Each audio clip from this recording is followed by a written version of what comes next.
Hi, I'm Bill Earle, fine art photographer and image maker. Today I'm going to discuss and share my workflow and process for macro close-up photography shooting down on a very small subject. I'll cover different shooting angles in future videos.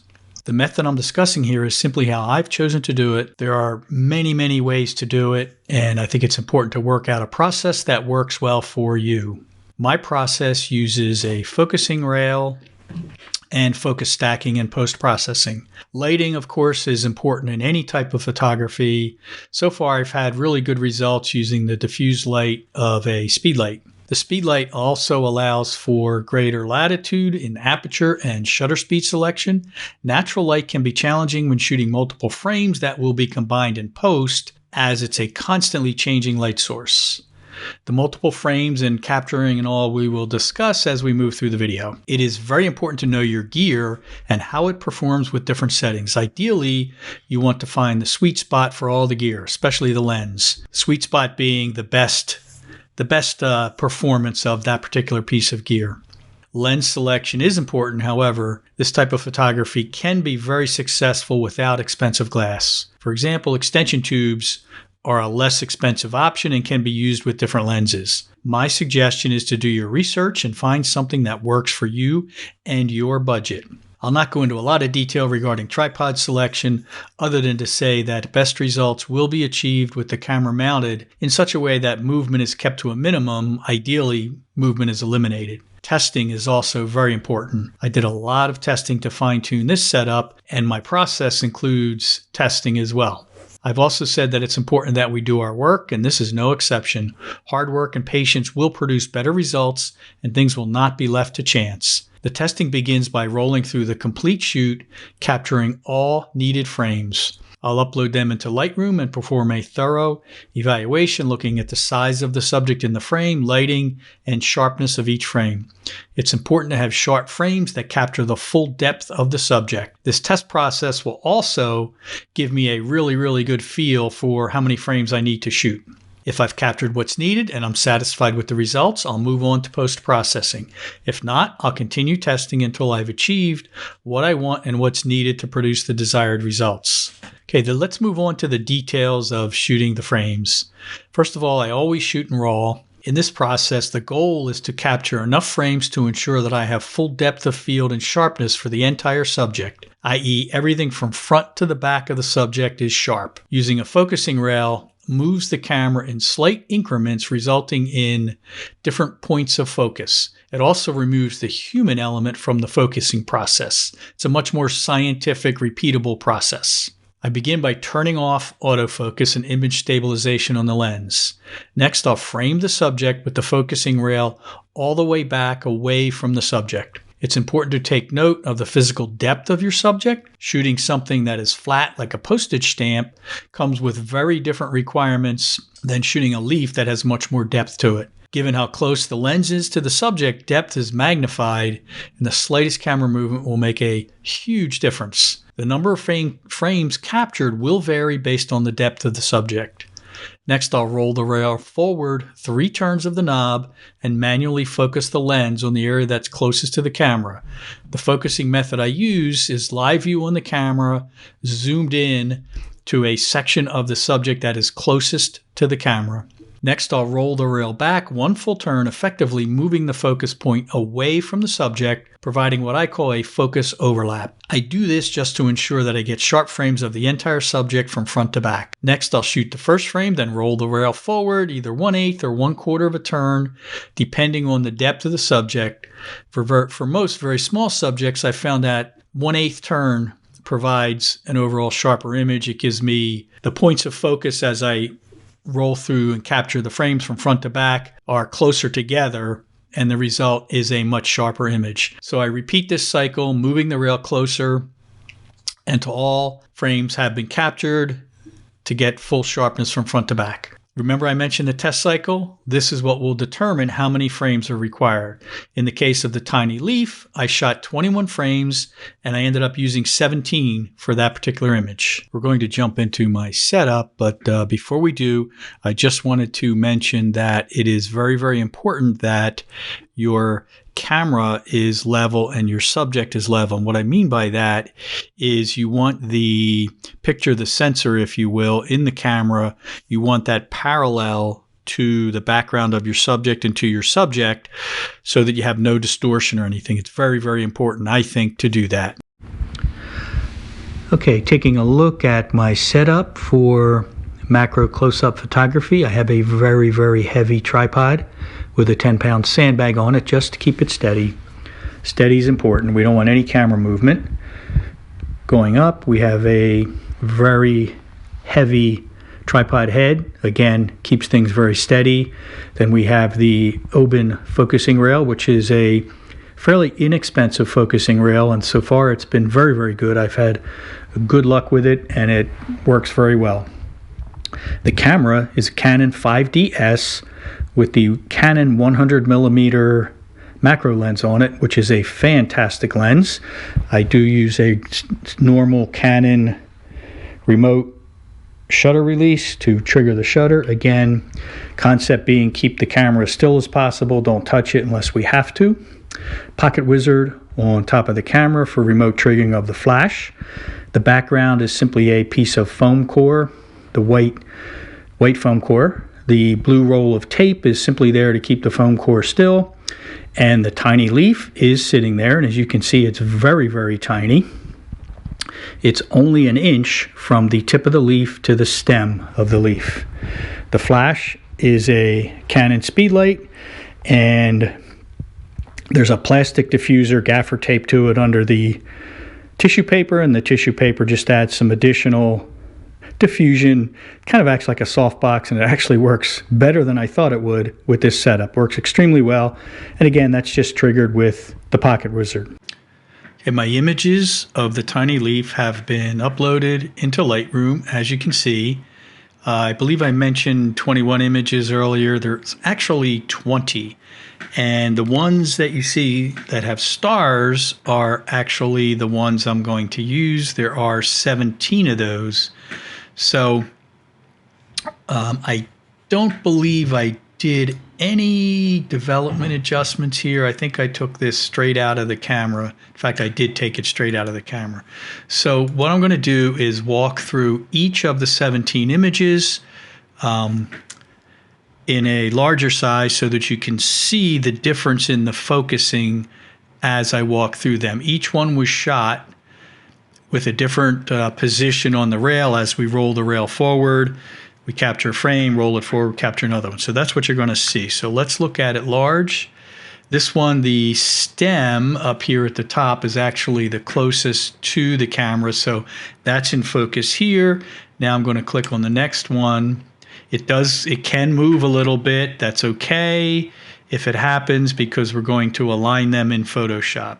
So as I walk through them, you'll see, if you look very closely, you'll see in this area, things start to come into focus. We go to the next one, and you'll see the focusing and the sharpness start to take place, and it'll start with what's closest to the camera, and then it'll move back through the image as we capture the frames. So that's how we know if we've got it all. And then when we get to the end, you'll see that the whole thing starts to become out of focus, so those images really are of no use. But that's back to the overlap that I always like to get to ensure that I've got the full focus front to back. So then what we're going to do is we're going to highlight the images that we selected, which are these. We're going to right click, and we're going to edit in, and we're going to go down here, and we're going to open as layers in Photoshop. And depending upon the speed of your computer and the quantity of images, the 5DS Canon produces some fairly large files, so it's going to take a little bit, not much, to get them all opened up in Photoshop. Again, patience, let it do its thing. And it is important that you open them as layers. They have to be layers in Photoshop in order to use the auto align functionality that Photoshop offers, which is really great. Photoshop really does all of the heavy lifting for this process. It can be done manually. much easier to let Photoshop do it. We're not going to worry about the background right now because we're going to take care of that once we get all the images combined and we're going to put our final touches on it. So you can see it's rolling through, bringing them all in.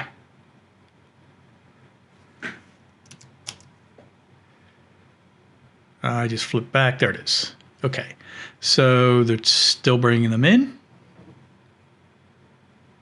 I usually confirm too that it did in fact bring them all in to make sure I didn't goof up on the selection process when I was over in Lightroom. Okay. So we have them all in. What we're going to do is we're going to start at the top, click the layer. We're going to go down to the bottom layer, hold the shift key, click. So we've got them all highlighted. Then we're going to go over here to edit and we're going to do auto align layers. That will not be available in the edit menu unless you have multiple layers selected. We're going to take the auto and we're simply going to click OK. And we'll let it do its thing. This is simply doing an alignment because there are subtle movements as the focus rail is moved forward, the camera actually moves forward with it. And so the actual size of the subject does change a little bit. So this aligns everything so that all the frames are in fact in alignment. Okay, so now it's done. It says they're all aligned. They are still, you can see up here there's some residue of it moving things around to get them aligned. They're all still highlighted, which is important. They have to be highlighted. We go back to edit and we do auto blend. Now over here, it knows that we want to stack it, but if that's not checked, you want to check that. I always leave these two boxes here, seamless tones and colors, and content aware, fill transparent areas. I always leave those checked. We're going to click OK. Again, the time this takes varies depending upon the horsepower your computer has, the size of your images, and how many you have. It's probably more relevant to how many images are involved in the process. So we'll let this is a good time to get a drink of water or something. It can take a little while. There's 17 layers here and they are large. And again, the quantity of layers, quantity of images is going to vary. I did a very small postage stamp, and of course that's flat, so there aren't as many images required to get that full depth of field from front to back of the image. Even though this leaf is tiny, when you magnify it, you're also magnifying the depth of it. So we'll give this a couple minutes. I'll probably edit the video and knock a little bit of this out and pick it up when it's done. Okay, it's all done. The top layer is a composited layer that Photoshop created. You can see it says merged. And you can see underneath of it, what it did was it created masks on all of those layers to determine what parts of the image were needed to give us a fully composited, stacked, sharp image. And you can see how sharp that is. One of the things to be aware of is I use a TIFF file when I save these. And there is a limit, I think, of 4 gigabytes for a TIFF file. I don't know if it was this image. One image I did recently actually exceeded that size. So typically what I'll do is I'll delete these layers below it and just save the merge layer into a TIFF file. And then I'll do whatever I need to do in Photoshop from that point forward. There are times when you'll find this process is not perfect and there's a few little touch-up areas you may have to do here and there. The important thing is to really, really look at it, inspect it. If there are any areas that need touch-up, you just give it a touch-up and make sure it's all good. But I will actually make this a little bigger so you can see how sharp this actually is. It's incredibly sharp, and I have not applied any sharpening in Photoshop at this point. It's incredible, the power of the technology and what it can do. And of course, the process is a big part of it, capturing the frames to ensure that those focus points with each frame are close enough together to get the full sharpness front to back on the image. Okay, we're in Photoshop with the final image. A couple things I did before I got to this file and this final image. I did add just a little bit of sharpening in the composited image, and I rotated it, of course, and also masked out the leaf, so I had nothing but the leaf in this file. So let's turn off all these layers, and I'll walk through what was done to get to the final image. So starting at the bottom layer is actually a texture from the Adobe texture pack. And the colors, of course, don't really line up with the leaf. So I wanted to do a few things to sort of dial that in to better match up with the color palette of the leaf. So we did a little hue saturation adjustment, which gave it a little bit more warmth and took the saturation down. You can see the adjustment there. Then on top of that, a little brightness to bring it, brightness adjustment, which has brought it down a bit, quite a bit actually. I don't want the background to be brighter than the leaf. I like backgrounds to be darker, and then visually the subject will come forward. Then to get the color palette of this texture to line up with and match the leaf, I use a tool called NBP, which is a color mapping tool. So essentially, you can see here I have my tiny leaf color palette. You start with an image. In this case, I started with the actual leaf. I let NBP analyze it and create a color map of all the colors that are in the leaf image, just the leaf itself. Then I took that color map and I applied it to this texture, and it gave me that. As you can see, it gets much, much closer to the color palette of the leaf. Then I needed to bring it down a little more. I did that with a curves adjustment just by dragging it down a bit. And then I created a drop shadow of the leaf, which you can see there. Opacity on that is at 74%. And I generally will add a Gaussian blur to the shadows. It tends to make them look more realistic.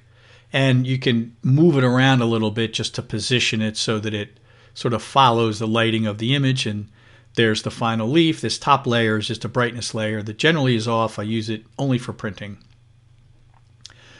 So if we take a look at the shadow, and this is important because it's one of the things I think that really makes this image pop. If you turn it off, it looks real good still. However, when you put it on, it just gives it more depth and really, really makes the leaf come forward. So that's the final image. I like the square format. My goal is to do more tiny leaves and other tiny things and keep everything in a square format. So hopefully you found this helpful, and stay tuned. We're going to be doing some more of these videos on the macro close-up photography. If you like this video, please give it a thumbs up, subscribe to my channel, and we'll see you on the next one.